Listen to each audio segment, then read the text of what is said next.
Hello, hello, hello.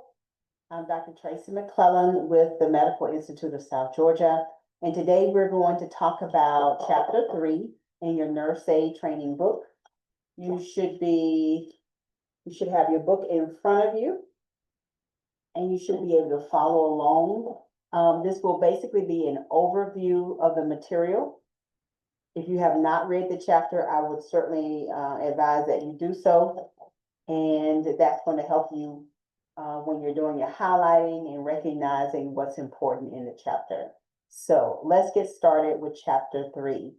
Please keep in mind that for every chapter, you should be completing your chapter workbook, the separate notebook that has the workbook material in it as well. And that will also help you with understanding the information in each chapter. So chapter 3 in your nurse aid training book, where we'll be covering understanding residents. In this chapter, we're going to shift our focus from what we do to who we care for. As nursing assistants, you don't just perform tasks, you care for human beings with stories and feelings and unique needs. So we want to keep all of that in mind. So in section 1, we're going to talk about the whole person. Remember, as you're going through your chapters and through your book, anything that has bold writing around it, you need to make sure that you have that highlighted and that you recognize what the meaning of definitions are. So when we talk about, when we talk about whole person, we're not just talking about physical care, we're talking about the whole person. That includes their physical, emotional, social, and spiritual well-being. Every resident brings to life brings their lifetime experiences, their beliefs, and their habits. Some may have strong family support, while others may be lonely and afraid. And those are things that you as a nurse assistant need to keep in mind. Your goal is to recognize each person as an individual. Treat them the way you'd want someone to treat your own family. You know, we talked about that during orientation. Treat them with patience, respect, and understanding. In section 2, cultural and spiritual sensitivity. You'll care for residents from many cultural and spiritual backgrounds, so you want to be open-minded. Ask residents what's important to them. For example, some may pray at certain times, others may have specific dietary rules or modesty preferences. You don't have to share their beliefs, but you do have to honor what their belief is.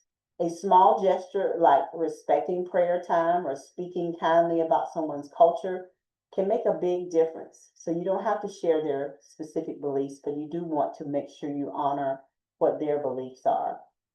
In section 3, emotional and social needs of your residents. So a resident's emotional health is just as important as their physical health. Many residents struggle with feelings of loss of independence, health, or loved ones. One of your most powerful tools that you can give them that doesn't cost money is just listening.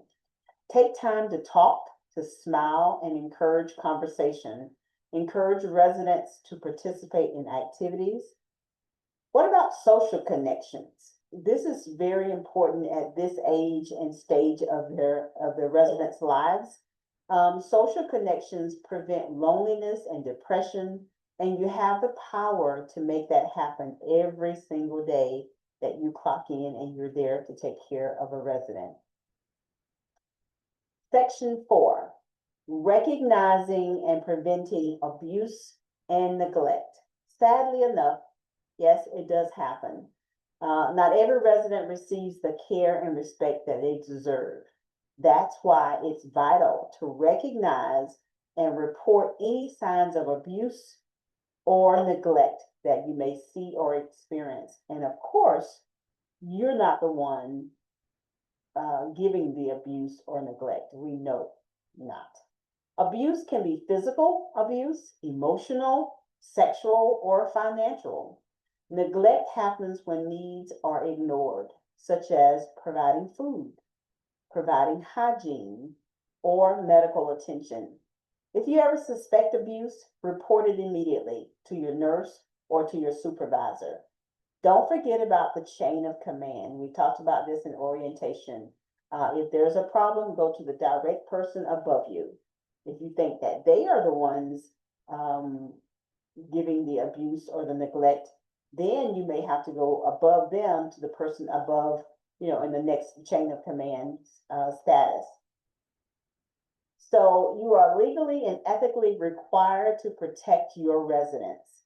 So remember, your loyalty is to the resident's safety, not to any other coworker or supervisor who might be involved in that abuse. In section 5, it covers promoting independence and dignity. Encouraging independence doesn't mean leaving residents to struggle. It means helping them do as much as they can do safely for themselves. Always offer choices, what to wear, what to eat, when to bathe. Yeah, we're supposed to be giving them the choice instead of telling them, I'll come to get you to take a bath. Okay. Independence builds self-worth, and dignity comes from being treated like a capable adult, not a child. Use phrases such as, would you like to try? Instead of, let me do it for you. So with chapter 3, in closing, when you truly understand your residents, you move from being a worker to being a caregiver. You'll find that caring for the whole person changes you too. It deepens the compassion and your sense of purpose for caring for those residents. So in our next chapter, we'll explore the body systems so you can understand why certain changes happen as residents age and how you can respond to those changes with skill and empathy. Make sure you complete your workbook for chapter 3. In completion, we always check off on completion of each of the workbook chapters. And here's what we found.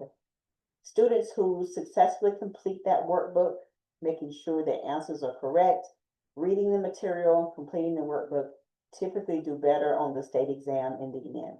Okay? All right, and that's chapter 3.